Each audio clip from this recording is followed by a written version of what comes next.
think if you look at the markets, let's say UK versus continental Europe, you have to keep in mind what the market structure is at current, because simply an investor currently going for UK residential rental market has to be aware of the fact that he has to develop the stock he wants to invest in. And that gives him a different, let's say, investment horizon and a different calculational basis. He will not go in here for running yield from the first point of investment. He might have the aim of a running yield in 5-6 years time out of a developed portfolio.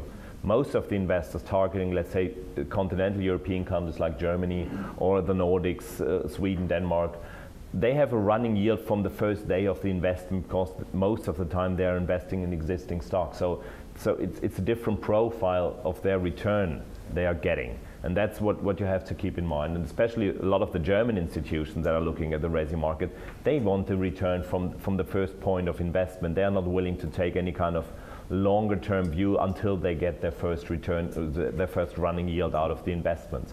I think that is one of the major difference between the investor groups you see in the UK market and you see in a lot of other European countries, as simply the stock is not there, and it will not be there in 5 years' time, because until you see product coming in 5 years' time, but you won't have a big institutional private rented sector in the UK in 5 years' time, simply because it's not there today. And even if all that was built would be private rented sector, it only will be a small part of the overall UK housing market anyway. So I think that's what we have to keep in mind, and therefore it will be a niche play in the UK, although maybe a very profitable and actively growing one, but it will take a couple of years, maybe 1 or 2 decades, before we really see the sector emerging as it has been possibly 50, 60 years ago. I wouldn't disagree with that. I mean, one thing that we are seeing in terms of opportunities is counterparties who are producing product for us, preparing to pay us, if we're funding a development, actually paying us a coupon during the construction period.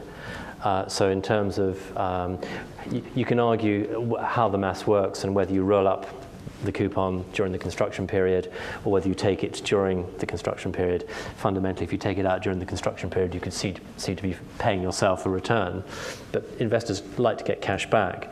But fundamentally, we are seeing a number of counterparties now who are coming to us saying, yeah, if you've prepared to forward fund rather than forward commit, so difference being forward commit, 10% down on exchange, balance on completion, forward fund some sort of land deal and phase payments during the construction process.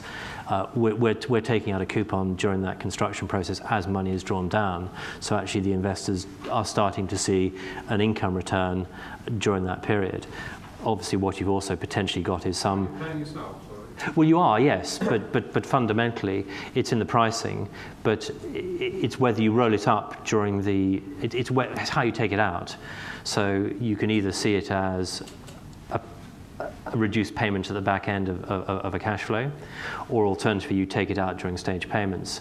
The returns in a model appear the same. It's just really, I suppose, cosmetically for an investor. That's what was my point. Yeah, it is a cosmetic thing, indeed.